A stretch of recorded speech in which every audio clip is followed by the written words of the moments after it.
Bonjour, je suis Christophe Adviel, CEO d'OTPM, et dans cette vidéo, nous allons découvrir le Sweat Equity. Un petit plan pour voir comment on va aborder ce sujet. Dans un premier temps, on va voir la définition du Sweat Equity, puis nous verrons quels sont les enjeux, nous verrons également comment faire dans les grandes lignes, et enfin, on abordera le sujet du plan de Sweat Equity, car le faire une fois c'est bien, le planifier dans le temps, c'est beaucoup mieux.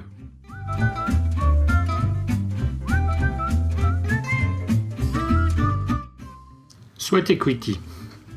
Sweat pour sueur, equity pour capital. Le Sweat Equity, c'est donc le capital sueur. Ce capital sueur, c'est la récompense en titres, en actions, en parts sociales, de la contribution immatérielle d'une personne, surtout quand vous n'avez pas les moyens de la rémunérer au salaire moyen du marché. Cet immatériel peut provenir de plusieurs sources. Les efforts consentis, les sacrifices, la famille et les amis qui ont été négligés pendant une période plus ou moins longue, l'ensemble de vos activités habituelles. Valoriser tout cet immatériel va conduire à évaluer le Sweat Equity pour chaque personne. Ceci dit, la valeur d'une entreprise ne se limite pas à la somme de tous les Sweat Equity, c'est uniquement une partie de la valeur globale. La valeur d'une entreprise, c'est ce que les investisseurs disent ce qu'elle vaut. Ou presque.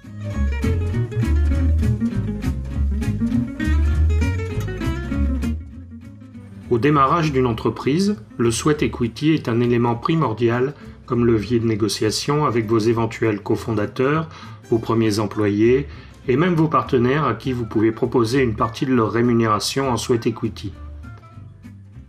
D'ailleurs, un Sweat Equity devrait figurer dans tous les business plans, encore faut-il parvenir à le valoriser correctement. Si vous ne voulez pas subir les évaluations de vos investisseurs qui ne savent pas comment évaluer ce capital sueur, mieux vaut prendre les devants, sous peine de les voir sous-estimer votre entreprise.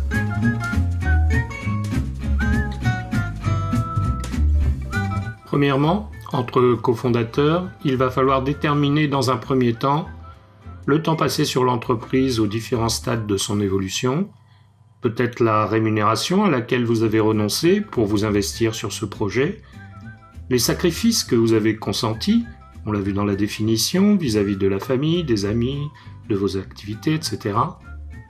Les tâches que chacun a accomplies, non seulement en termes de temps passé, mais également d'importance et de contribution pour l'entreprise. Apporter un partenaire important, par exemple, mérite d'être pris en compte dans l'évaluation du Sweat Equity.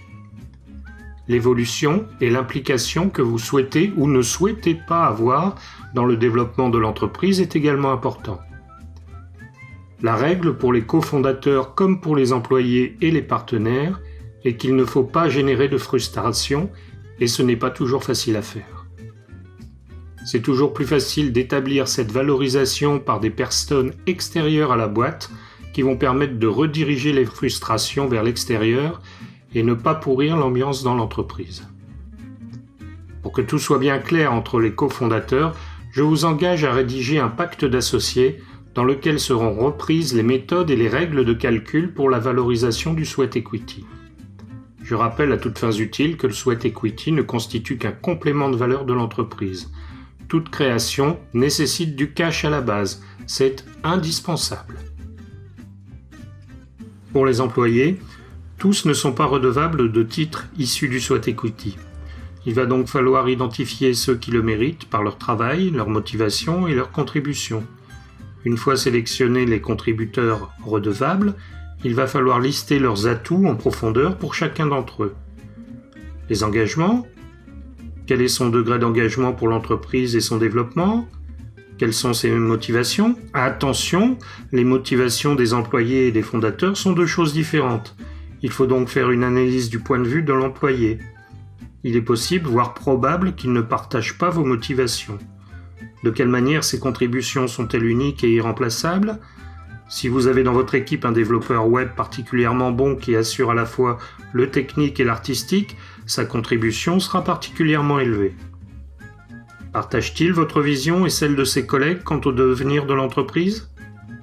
Croit-il à une forte augmentation de valeur de l'entreprise dans le futur et sera-t-il à même de suivre une progression importante ? Il faut savoir que la plupart des investisseurs considèrent que 10% du capital doit être réservé pour les employés. Pour les partenaires, ça peut paraître bizarre, mais là aussi, vous pouvez activer le levier du sweat equity. Moi-même, chez certains de mes clients, une partie de mes honoraires est réglée par du sweat equity. De la même façon que pour les employés, il va falloir identifier les partenaires qui contribuent de façon importante au développement de l'entreprise. Une fois sélectionnés ces partenaires redevables, se pose la question de la valorisation de leurs apports. Ces apports sont de différents ordres. Leur engagement, leur motivation, leur contribution, les tâches accomplies. La méthode la plus généralement employée est celle des honoraires de remplacement. Quels sont les temps passés sur votre dossier et quels honoraires ont-ils été facturés ?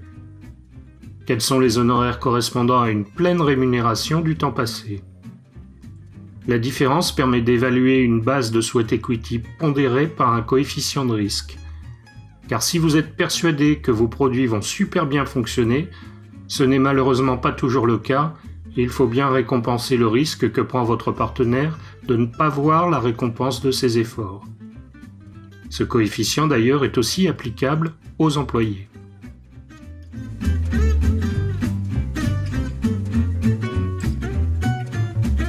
Trois phases principales dans le développement d'une entreprise. Eh bien, à chacune de ces trois phases, on va appliquer une étape du sweat equity et on va prévoir ça dès le début. Pourquoi une planification ? Parce que ça permet d'être cohérent et d'éviter des erreurs du genre je suis dilué au bout de 2 ans parce que j'ai mal calculé.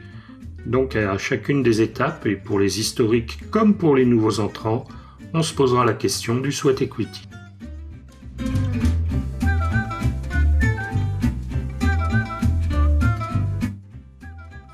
Denis et Émilie ont une boulangerie qu'ils souhaitent transmettre à leurs 3 enfants, Arthur, Bérénice et Charles. En 2010, la boulangerie est évaluée à 450 000 €, soit 150 000 € pour Arthur, 150 000 € pour Bérénice, 150 000 € pour Charles. Arthur s'implique dans le développement de l'entreprise et crée une activité de donuts. En 2020, l'entreprise est évaluée à 1 million d'euros, soit une évolution de valeur de 550 000 €. 1 million d'euros moins 450 000 €. Cette évolution est attribuée à 50% à Arthur et 50% à ses parents. La nouvelle répartition sera donc la suivante. Arthur, 150 000 €, la valeur de 2010, plus 275 000 €, sa participation, plus 90 000 € d'évolution, ce qui lui fait 515 000 €. Bérénice, 150 000 € de la valeur de 2010, plus 90 000 € d'évolution, soit 240 000 €. Même chose pour Charles, 150 000 € de valeur de 2010, plus 90 000 € d'évolution, ce qui lui fait 240 000 €. Voilà, c'était un bref aperçu du sweat equity ou capital sueur. Ne négligez pas cet outil, c'est un levier puissant, quelle que soit la phase dans laquelle se trouve votre entreprise. Nous sommes bien entendu à votre disposition pour étudier et mettre en place votre propre sweat equity et accélérer ainsi votre développement de façon rapide, efficace et équitable. Allez, à bientôt.